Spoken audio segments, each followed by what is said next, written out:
जब जब Marvel fans के मन में कोई डाउट आया है तब तब केविन फैगी ने वो डाउट दूर किया है और हाल ही में भी ऐसा ही हुआ। केविन फैगी आए और उन्होंने कुछ डाउट दूर करे ब्लेड को लेकर कि चाहे कुछ भी हो जाए, वो रहे या ना रहे, लेकिन ब्लेड की मूवी आकर रहेगी। और साथ ही उन्होंने बताया कि कैसे उनको बुरे बुरे सपने आ रहे हैं कि कहीं डीसी मार्वल से आगे ना निकल जाए और ऐसा ना हो, इसीलिए वो एक बड़ा कदम लेने वाले हैं। और वो ये है कि बहुत से कैरेक्टर्स जो हमें फेज 4 और फेज 5 में दिखे थे, अब शायद वो कभी हमें ना दिखें। क्योंकि एक टाइम ऐसा था जब मार्वल को लग रहा था कि हर कैरेक्टर को उसकी मूवी और उसकी टीवी सीरीज मिलनी चाहिए, जैसे कि वो उसका अधिकार हो। लेकिन अधिकार तो यहाँ इंसान को नहीं मिल रहा है। अब मार्वल सिनेमैटिक यूनिवर्स ने हमें काउंटलेस हीरोज और विलेन्स और अनफॉरगेटेबल मोमेंट्स दिए हैं, लेकिन हर कहानी का एक अंत होता है। कुछ कैरेक्टर्स अपनी जर्नी पूरी कर चुके हैं, कुछ एक्टर्स मार्वल को अलविदा कह चुके हैं और वापस आ चुके हैं, और कुछ ऐसे कैरेक्टर्स हैं जिनकी जर्नी शायद शुरू भी नहीं हुई है। तो आज मैं इसी के बारे में बात करने वाला हूँ, कुछ ऐसे कैरेक्टर्स जो शायद अब हमें एमसीयू में कभी नहीं दिखेंगे, और साथ ही साथ क्यों नहीं दिखेंगे। तो शुरू किया जाए। हरक्यूलिस। अब थॉर लव एंड थंडर बहुत बड़ी डिसअपॉइंटमेंट थी। मैं तो अपने दोस्त के साथ देखने गया था, ये सोच कि थॉर रैग्नारॉक इतनी अच्छी थी तो ये भी होगी, पर टाइका वेटिटी ने क्या काटा था। लेकिन इसका पोस्ट क्रेडिट सीन हमें कुछ उम्मीद देता है, जहां हम देखते हैं कि स्कर्ट पहने हुए ज़ूस और उसका बेटा हरक्यूलिस दिखाया जाता है, जहां वो गॉड्स से उठते हुए विश्वास को वापस से एस्टैब्लिश करने की बात कर रहे होते हैं, वापस से लोगों में वो डर पैदा करने की बात कर रहे होते हैं। और जानते हो ये डर कब खत्म हुआ? ये तब खत्म हुआ जब टाइका वेटिटी ने थॉर लव एंड थंडर की स्क्रिप्ट लिखनी शुरू करी थी और मार्वल ने अप्रूव भी कर दी। जहां बाकी एडॉप्टेशन में ज़ूस को इतना पावरफुल, इतना रिप्ड दिखाया गया है, एकदम गीगा चैड, वहां एमसीयू में उसे हलवाई जैसा दिखाया गया है। हाँ, माना कि ये थॉर की फिल्म थी, पर फिर भी थोड़ी सी तो इज्जत करनी चाहिए थी ना। अब जिस एक्टर ने हरक्यूलिस का रोल प्ले करा है वो है ब्रेनेट गोल्डस्टीन। शायद तुमने इन्हें किसी और मूवी या टीवी सीरीज में नहीं देखा होगा, मैंने भी नहीं देखा था, इसलिए मैंने गूगल करा।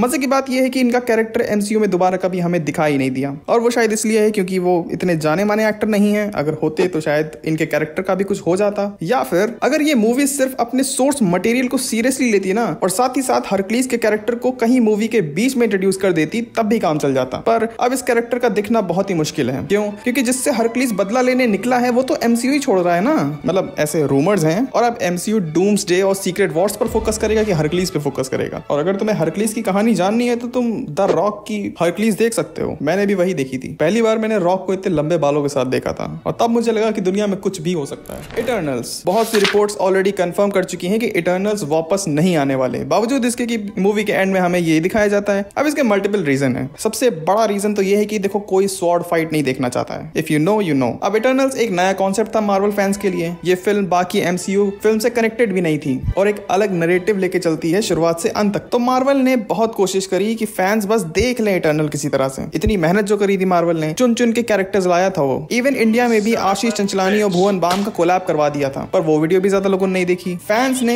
कलेक्टिवली इटर्नल्स पे मूड दिया, और आशीष के आशीर्वाद के बावजूद भी इटर्नल्स बॉक्स ऑफिस पर अंडर परफॉर्म करती है। वर्ल्ड वाइड इसने $402 मिलियन का बिजनेस करा, और अब तक के एमसीयू में थर्ड लोएस्ट ग्रॉसिंग फिल्म है ये। क्रिटिक्स रेटिंग 44 और ऑडियंस रेटिंग 77 इस वक्त है, जो कि एक सुपर हीरो फिल्म के लिए अच्छी नहीं है। पर सच कहूं तो मुझे ये फिल्म अच्छी लगती है। एमसीयू के फॉर्मूले से हटकर बनी है ये, और यही इसका सेलिंग पॉइंट भी है। हाँ, कुछ इश्यूज हैं ऑब्वियसली, पर सैडली अब कोई 50 साल की खूबसूरत महिला को नहीं देखना चाहता। अब इटर्नल्स 2 का कोई भी प्लान नहीं है। इवन बॉब आइगर ने भी ये बोला हुआ है कि अगर इटर्नल्स 2 बनेगा तो वो डीसी ज्वाइन कर लेंगे। अब अगर याद हो तो इनके पोस्ट क्रेडिट सीन में हमें 3 कैरेक्टर्स का हिंट दिया गया था। 2 तो दिखाई दिए थे और तीसरे का हिंट था। सबसे पहले हैरी स्टाइल्स का इरोस का बताया जा रहा था कि वो थैनोस का भाई है, पर रक्षाबंधन आने वाला है और वो पता नहीं कहाँ है। उसे दोबारा कभी भी मेंशन तक नहीं करा गया एमसीयू में। फिर किट हैरिंगटन का ब्लैक नाइट भी हिंट करा गया था, पर उसका भी जिक्र आज तक एमसीयू में दोबारा नहीं हुआ, और इसको लेकर मैं इतना ज्यादा सरप्राइज्ड हूं नहीं। क्यों? क्योंकि उस टाइम पर किट हैरिंगटन देखो चर्चा में थे, क्योंकि गेम ऑफ थ्रोन्स खत्म हुआ था तो सब उसी की बात कर रहे थे, और इसीलिए शायद मार्वल ने भी उन्हें कास्ट करा था, क्योंकि हाइप थी। ये होता आ रहा है, जब भी किसी मूवी या किसी भी एक्टर के अराउंड हाइप बनती है तो बाकी लोग भी उसका फायदा उठाने की कोशिश करते हैं। तो मुझे स्टार्टिंग से इससे कोई उम्मीद नहीं थी। लेकिन फिर आती है ब्लेड, मार्शा अली की ब्लेड। ये इंपॉर्टेंट इसलिए क्योंकि मार्वल ने इसकी ऑफिशियल अनाउंसमेंट करी हुई है, और वो भी करी थी 2019 में। तब से लेके अब तक के बहुत टाइम बीत गया यार। सोचो, वॉर का भी सीक्वल आ गया है, पर फिर भी ब्लेड का प्रोडक्शन भी शुरू नहीं हुआ है, और आने वाले सालों में होगा भी नहीं। मुझे तो लगता है कि जब तक के ब्लेड का प्रोडक्शन शुरू होगा तब तक मार्शा अली की पेंशन आने लगेगी।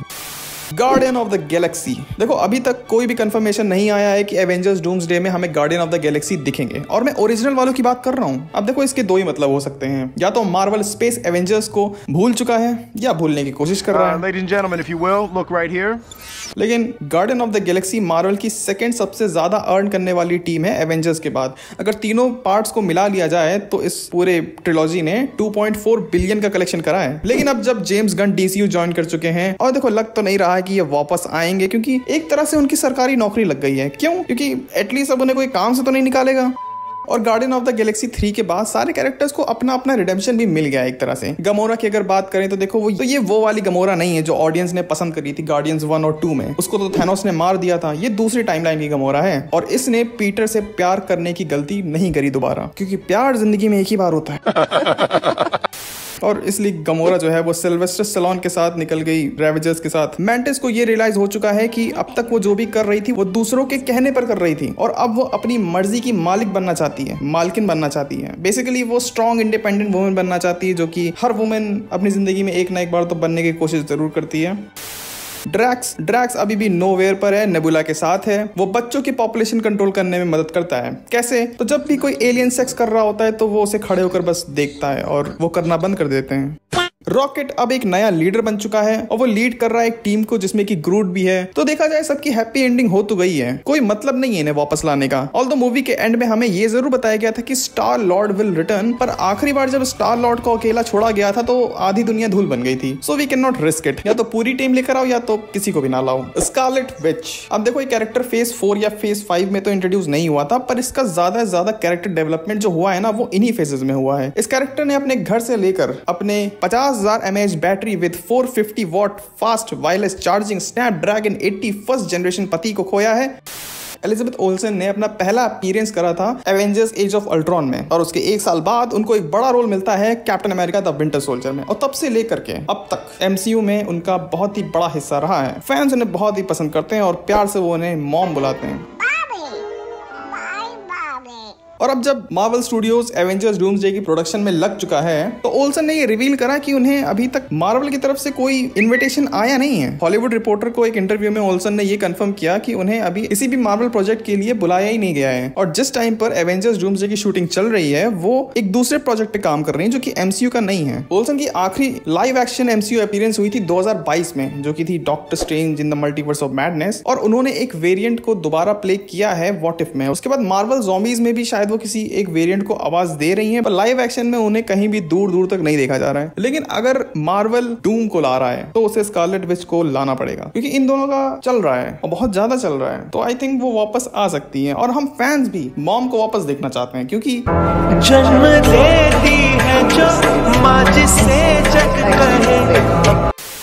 So that's it for this video. अब अगर तुम इस वीडियो का पार्ट 2 चाहते हो तो इस वीडियो को लाइक करो। इस वीडियो का लाइक टारगेट है 5K। अब मैं जा रहा हूँ गिफ्ट लेने, क्योंकि एडिटिंग करते करते मैं ये भूल गया था कि कल रक्षाबंधन है। अब मैं तुमसे मिलूंगा किसी और वीडियो में, तब तक के लिए बाय।